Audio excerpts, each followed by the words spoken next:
Então, começando, quando a gente fala de teste de um medicamento e a gente fala ensaios in vitro, esse é o primeiro passo para testar um medicamento.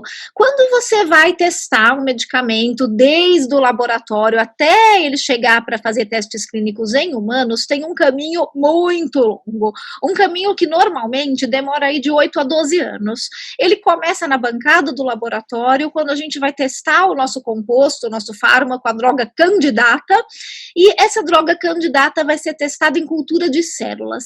Essas células são genéricas de laboratório, então geralmente a gente usa uma linhagem que a gente chama de células Vero, são células de rins de macaco, a gente usa porque elas são fáceis de trabalhar, porque todo mundo tem, porque elas são fáceis de replicar, então é uma linhagem de células que é bastante maleável, bastante fácil de usar, e a gente usa essas células. A gente vai testar se funciona, então a gente vai usar essa cultura de células, vai infectar com o vírus e vai usar o nosso fármaco e vai ver qual que é o resultado. Muitos fármacos dão resultados bons in vitro, em células de laboratório. Isso é extremamente comum. A gente comemora, a gente fica feliz, mas é apenas o primeiro passo de um grande caminho.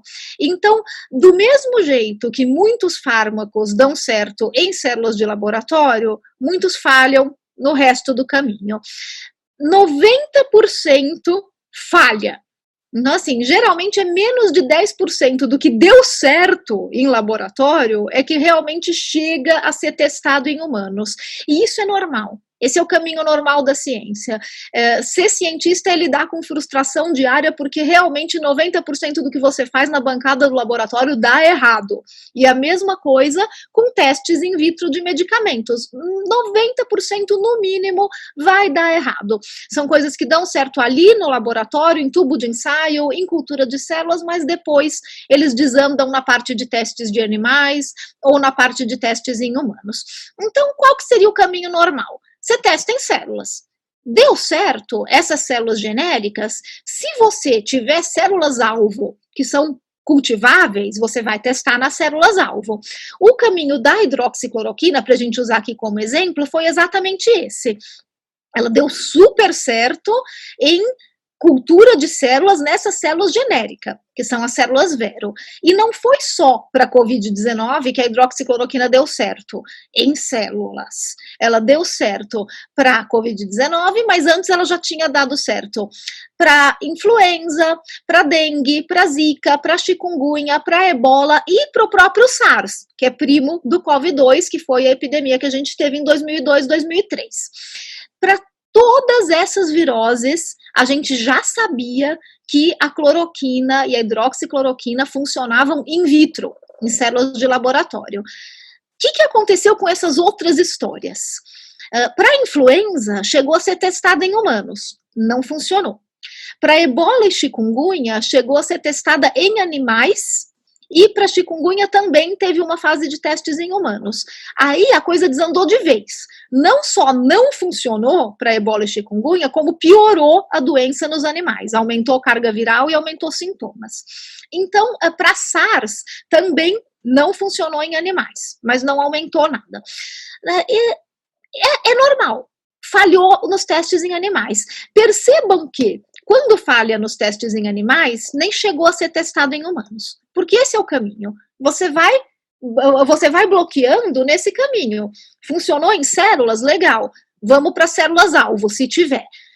Funcionou? Vamos para animais. Opa, funcionou em camundongo? Vamos para macaco. Funcionou em macaco? Vamos para humanos. Se barrou ali, se teve uma falha ali no caminho, parou. Vamos para outra droga, vamos testar outro candidato. Então, a hidroxicloroquina, se a gente tivesse seguido todas essas etapas, ela não estaria nem sendo testada em humanos. Porque depois que passou, então, vamos continuar na história. Deu certo nas células Vero, né? Para tudo que é doença que foi testada, uma maravilha. Parecia assim uma super candidata, que legal. Se não tivesse dado esse probleminha em ebola e chikungunya, então, seria perfeita.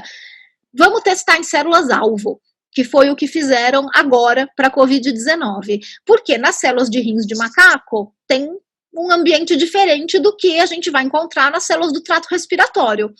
Então, eles conseguiram cultivar células do trato respiratório humano. Isso é um pré-print ainda, então ele ainda está na fase de fofoca científica, mas é um pré-print muito bem feito que foi submetido para Nature.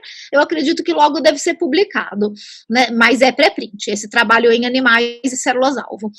E então, em células-alvo do trato respiratório, já não funcionou. O que era de se esperar até, porque tinha alguns trabalhos já mais antigos feitos para SARS, que mostravam de um grupo de cientistas alemães, o Christian Droster e o Stefan Pohlmann, na Alemanha. E o Christian Droster, inclusive, hoje ele é o virologista mais famoso da Alemanha. Ele está assessorando diretamente a Angela Merkel no combate da pandemia. Ele trabalhou na identificação do vírus SARS, ele trabalha com esse tipo de vírus há muito tempo. E foi justamente o grupo dele, em colaboração com o grupo do Stefan Pohlmann, que identificou uma entrada do vírus nas células-alvo que não é afetada pela hidroxicloroquina. Então, a hidroxicloroquina, o que ela faz? O que se acredita que ela faz? Ela altera o pH do endossomo, que é um tipo de entrada do vírus na célula. Ele entraria por fusão de membrana, né, pelo endossomo. Essa via é dependente de uma protease que depende de pH. A cloroquina altera esse pH e vai melar com esse caminho, para dizer assim em linguagem bem popular. Né? Mas nas células do trato respiratório tem outro caminho, que não depende de endossomo. Tem uma protease, uma serinoprotease de membrana, que vai fazer a fusão na membrana e o vírus entra direto por ali, não depende de pH. Esse grupo do Droster e do Pohlmann já tinha mostrado isso para o SARS-CoV-1 e confirmou isso para o SARS-CoV-2. Então já não era completamente surpresa que a cloroquina ia falhar nas células-alvo, porque a gente sabia que tinha essa outra porta de entrada. E falhou mesmo. Mas foi testado em animais, camundongos e macacos. E esses testes, eu acho que até agora foi o único grupo desse pré-print que eu vi que fez os testes em animais, que aliás tinham que ter sido os primeiros a ser feitos quando começou essa loucura. Se alguém tivesse feito isso no começo, não tava essa loucura agora. Né? Mas pelo menos esse pessoal fez, né? E o que eles mostraram foi que não funciona nas células-alvo e também não funciona nos animais, nem em camundongos, nem em macacos, em nenhuma das fases da doença, em combinação ou não com a azitromicina. Então eles testaram o uso precoce, profilático, o uso em casos leves e moderados e o uso em casos graves. Né? Lembrando que a gente não tem modelo ideal para teste de Covid, né, para Covid-19, a gente não, os camundongos são camundongos transgênicos, que conseguem ficar doentes, mas mesmo assim eles não morrem, e os macacos rezo também, a gente consegue, né, provocar a doença deles, mas é uma forma mais branda, eles também não morrem. Então a gente não tem um modelo animal ideal ainda para trabalhar com essa doença. E isso é algo que a gente já podia ter resolvido, porque desde o SARS a gente já sabia que não tinha modelo animal e ninguém desenvolveu um modelo animal. Então a gente teve aí, né, quase 15 anos para pensar nisso, mas a gente não pensou. Eu espero que agora a gente pense. A gente precisa desesperadamente de um animal transgênico que consiga desenvolver fase grave da doença. Com esse modelo animal que a gente tem, o que a gente observou é que a cloroquina não fez cosquinha na carga viral dos animais e também não conseguiu prevenir casos graves da doença, né, do que os animais conseguem ficar graves, né, não reduziu sintomas, o pulmão foi acometido, então assim, não deu nada de resultado em nenhuma das fases da doença, nem nos nem nos macacos, foi igualzinho ao grupo controle.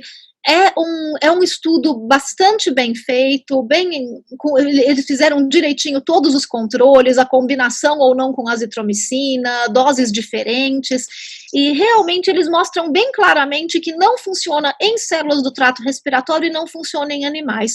Se fosse em outra época, sem a emergência, sem o hype, nem chegaria a ser testado em humanos. Então, dessa parte de laboratório, eu acho que, claro, tem que ser replicado por grupos independentes, é só um pré-print, sim, a gente tem que levar tudo isso em conta, mas até agora é o único trabalho de modelo animal que a gente tem.